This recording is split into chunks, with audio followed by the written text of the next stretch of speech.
I'm the CEO and founder of Mount. We are a travel brand, so we're all about finding the world's best hidden gems. That could be anything from an experience to a restaurant to a cafe, maybe a hike that no one knows about. Really what makes that spot local, sustainable, ethical, responsible. Like, we're all about that type of tourism. And, you know, I like to say we're building a brand by Gen Zs for Gen Zs. There's not a travel brand yet for our generation, so that's what Mount that is. So would you guys consider yourself a publisher, a platform, an OTA? Like, where do you guys sit in the ecosystem? So many categories. No, I'd say we're a platform. So Okay. we are launching a consumer-facing app, so you can find all the hidden gems. You can bring your own. But then we also have a whole social media side to what we do. Nice. So we have Mount Stewards, who are people that just love to travel and create content, and they do that, and we help them do it. And then we do some fun stuff around that. I love that. So, Arrival show, veteran, rookie like me. Rookie, first one. Perfect. Yeah. Me too. Same. What'd you think? I liked it. So I was only here the first day and the last day. Let's go. The middle day, we were doing a content creator retreat. So perfect. We had content creators. I took them kayaking, paddleboarding, foodie tour, like Sounds full important. San Diego. Oh yeah, a little more fun, but Yeah. Well, no, I mean, I think you strike on a little component that I mentioned in a different interview as a first-time Arrival guest, and I am not a media partner. I paid my own way. nice.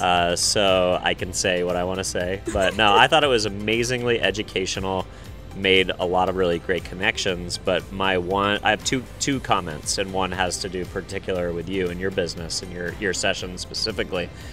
But my main comment is that, hey, this is an experiences conference and there were no experiences. Or True. Really the only thing we did was, go over to the museum yesterday, and that was a venue more than an experience because we didn't get to experience the experience. We just got to eat at the experience. Interesting. So, my favorite conferences are the ones that have experiences baked into them, and I think the reason being is that you build real relationships with people when you do things together that you love. Absolutely. Like when I go on a surf retreat, like when I go on a surf outing with some colleagues, or when I go to play golf, or when I go to like a sourdough workshop or a yoga class in the morning. Those are the opportunities I feel like to really connect with people on a Totally deeper bond. level. Yeah. And that's ultimately, I'm sure there were many amazing San Diego operators that are here that could have facilitated some of those experiences. I met a few of them. There was like a beach fire, bonfire guy. Totally. We actually did one of those with the no, I creators. mean, my friends own San Diego Bay Adventures, which is the jet ski company here in town. That would have or been one so of, cool. right? Yeah. So, look, I know we're always being pulled from an intention perspective, and like, how much of this is education, how much of this is business and networking, how much of this is experiential. But I would like to see the experiential conference get a little more experiential next year, but what do I know? No, I think that's great. So. And then the other thing, look, influencer marketing, I think, is the pillar of the travel marketing industry, if not all industries now. And to slot you in at 1:30 on the final day, I just thought that there could be a little bit more of a focus on that because, whether you're a mom and pop operator like San Diego Bay Adventures, that I've helped them with influencer marketing campaigns in the past, got about cumulative influencers with 5 million followers to come out and experience their tour here locally in San Diego, or whether you're a bigger operator, OTA, whatever, influencer marketing is probably critical to what you do. So I would have liked to see a little bit more of a deep dive and strategic placement of your session in some areas that weren't the final day, but seems like they're kind of going through a bit of a transformation themselves as the entire industry is. I mean, I will say this though, like conference-wise, because Mount plays in the big travel industry, but short-term rental, experienced travelers. We go to all three conferences. Arrival was the only one to say yes to this idea of bringing content creators. I love that. So we got shut down at VRMA, which is just so old school and stuck in like the early 2000s of how you run a conference and what you want to educate on. But Arrival said yes, but I do agree with you. Like slotting us at the end was a very missed opportunity because we probably brought 10 creators with a combined following of close to 1 million. Yeah, that's crazy.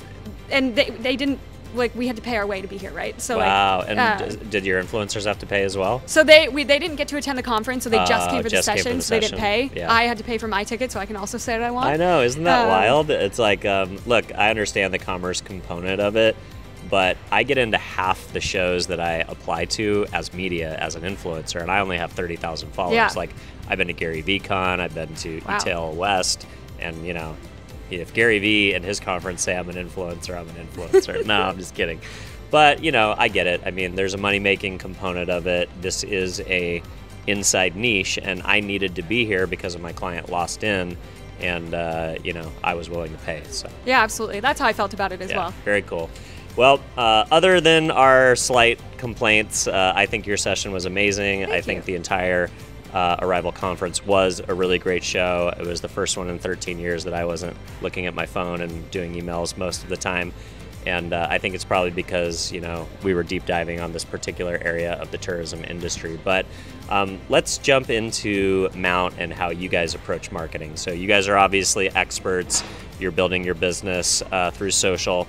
What would you say is your blend of influencers that have a following that, and this is your social media marketing, influencers that have a social audience that you're taking advantage of, creators, which could be influencers or just people who are creating content for your owned and operated social channels, UGC from your customers, and things that you guys are creating in-house, because you guys seem pretty socially savvy yourselves. So what's the split? It's a good split. I'd say probably a quarter each way. Okay, yep.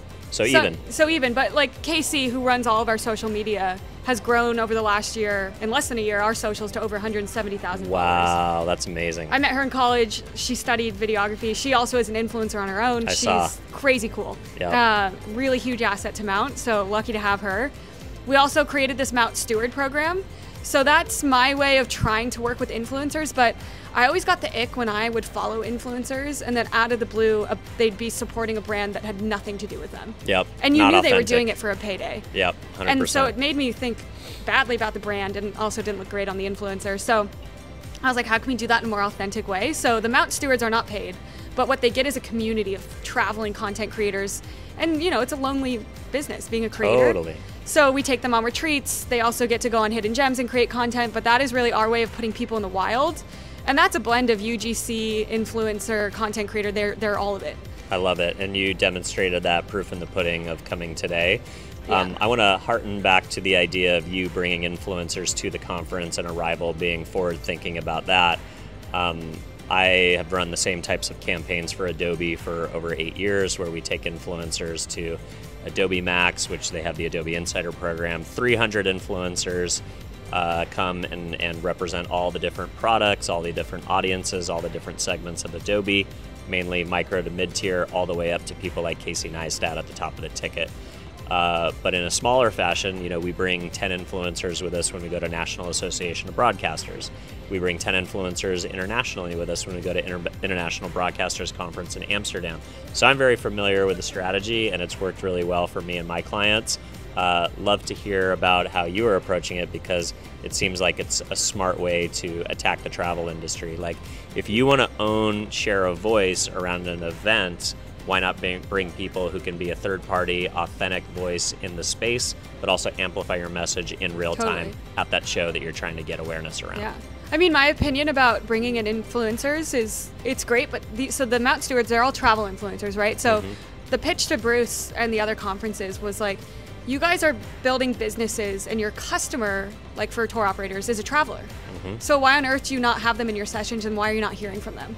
Like, you can put people on stage all day that have built businesses. Such a good insight. But they're not your customer. Yeah. So they could tell you from their perspective what worked for their business, and that's exactly what conferences do time and time again. But until you get your actual voice of the customer, which is the traveler in this case, in the room with you, which I believe we're the only session that did that. Yeah, that's a great point. I mean, it's almost like a focus group, and I've oftentimes used influencers for focus groups. At Adobe, we had this program called the Adobe Rush Insiders Program. It was 250 influencers that tested out our product before we launched it to market. So I think that's amazing. That's a super cool idea. But I never thought about it from the perspective that the influencer is just a representative of your customer that happens to have a big following on social media. And not only that, the influencer is ultimately like a hyper customer, because they have to experience your products and your industry day in and day out, not just twice or 5 times a year or something like that. And they're going to be so brutally honest So with good. if it's good or not. So Wow. Yeah. Well, Madison, I love what you're doing, super innovative. If people want to find out more about Mount or connect with you professionally, where should they go? LinkedIn is the place to do that. I live on there, basically. All my hot takes, stirring of the pot, you'll find it there. Let's go. Awesome. Well, thank you so much for coming on the show, and safe travels back to Denver. Thank you. See you soon.